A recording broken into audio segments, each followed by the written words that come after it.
I'm Bobby Sheehan, and I'm a director. I was basically brought up on the Lower Side of Manhattan, and fortunately for me, it was an interesting time in New York because it was the late 70s, early 80s.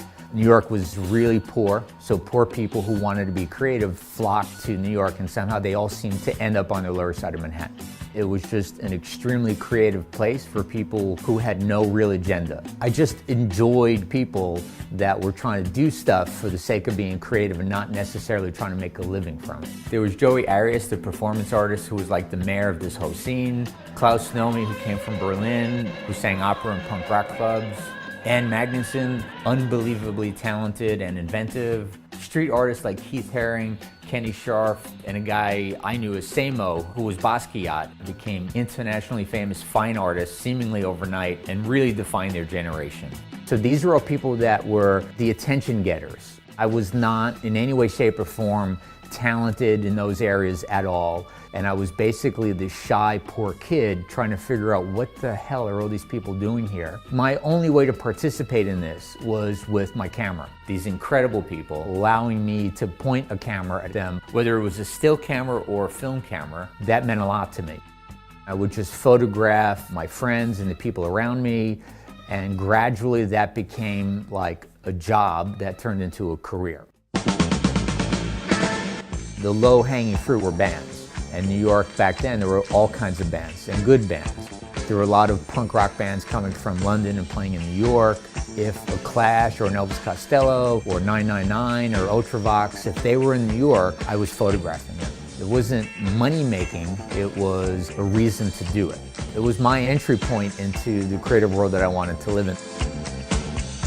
As a young filmmaker, I realized at some point, okay, you have this thing called MTV, which is basically consuming our culture. And because I was like this kind of art brat hanging out with all these fashion-y kind of people, I started doing fashion videos. A lot of fashion designers were hoping that they can make an FTV. And for me, the biggest thing that happened that gave me a tremendous amount of confidence was when my mother calls me up and she says, some guy named Andy, and she couldn't say Warhol. Are you saying that Andy Warhol called me?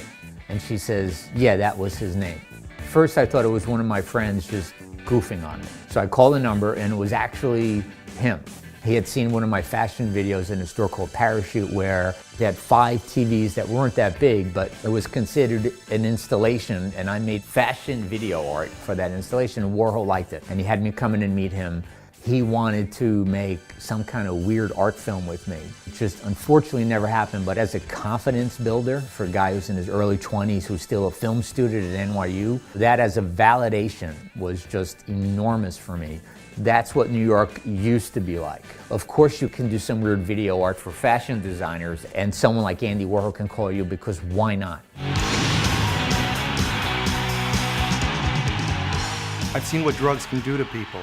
If it doesn't kill you, it'll kill your soul. It was a natural progression for me to create anti-drug public service announcements with musicians. I threw away 14 years of my life. Sad.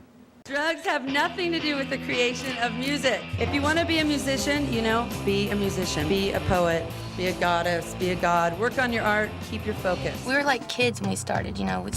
December will be 11 years of this band. Drugs have never been part of our creative process. You can have 20 million people around you all the time. When you don't have love for yourself, you're lonely. Drugs used to make me feel no pain at all. It's a false thing. Once the feeling is gone, you're back to feeling like you're nobody. There's pressures at every angle. I really feel that having a creative outlet is the only thing that pulls you out of that and makes you make the right decision. I think what stuck with me is that I'm fascinated by people. I have a distinctive style, which is honest and visual. That goes with me wherever I go.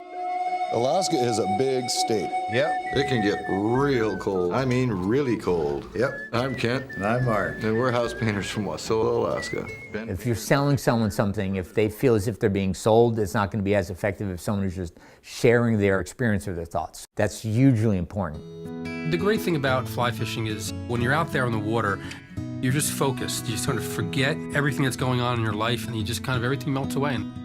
On a visual side, whatever the brand is, you have to illustrate that at a high level so that it parallels the honest communication. I love light. I love what the future brings for lighting. We are going to be able to change lives. The lighting industry is going through a transformation, and GE Lighting is at the forefront of that. That's my strength, is finding out how to tell the visual component of the messaging coupled with the honest human identification. When we were doing a documentary on Joey Arias and Baz with Twist, they created this kind of strange world in a theatrical piece called Arias with a Twist. We wanted to make a film about that. No one in their right mind would finance a documentary about what the outside world would view as a drag queen and a puppeteer. And I proudly say that I made that movie. Arias with a Twist definitely gave me inspiration that something like that can happen in New York still. I made that documentary because it's as important for me to continue my creative interests as it is to make a living. I hope my wife's not watching this. The one piece that I think stays with me emotionally was a General Electric commercial that we did less than a half year after 9/11. They had this tribute of light thing where they had these huge beams of light being projected into the sky. So we made a documentary style piece about that event. I'm a New Yorker and I grew up with the Twin Towers being always over my shoulder and they were gone. And it was just so surreal and kind of painful to be down there filming. There's a certain amount of pride in the fact that in some way I was part of New York basically saying we're going to show respect to our city by pointing these bright lights into the sky and you can't take that away from us. The first thing that I directed successfully was me. I had to invent a personality outside of his comfort zone to become a photographer, then a film student, and then a director. That's how I learned how to direct. I had to figure out how I was going to become who I wanted to become, period.